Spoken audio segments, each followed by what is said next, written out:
Let us start with a new point, that is geometric mean G, denoted by capital G. A geometric mean is defined as the nth root of the product of n positive observations, and it is denoted by G.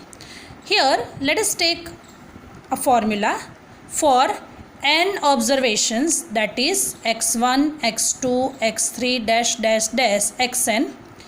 If we want to find geometric mean of that, then G will be nth root, because there are n observations, so it is nth root of x1 into x2 into x3 dash dash dash xn.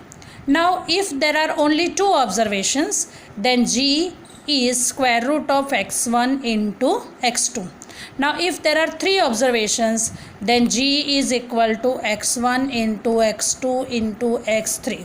If there are four observations, then G will be fourth root of x1 into x2 into x3 into x4.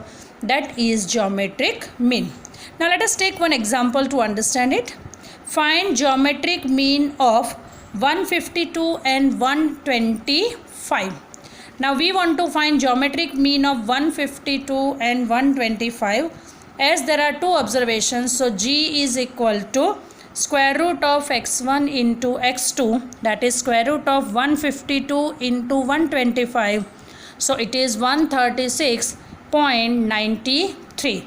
Generally you will get square root, fourth root or eighth root. You will not get cube root in our questions. Now if here fourth root is given, then one time you will do square root. Again whatever answer is coming, of that again you will do square root, so you will get fourth root. Similar way, if eighth root is given, then you have to do square root 3 times. Make sure. Now one important point, that is in the form of not given. If the given variable increases by p percentage, when you will see illustration, then it is given to you the profit increases in p percentage. Then increased percentage is denoted by 100 plus p. And if it is given that variable decreases by p percentage, then the value decreased percentage is written as 100 minus p. If it is profit given, then it will be 100 plus p. If it is loss given, suppose, then it will be 100 minus p.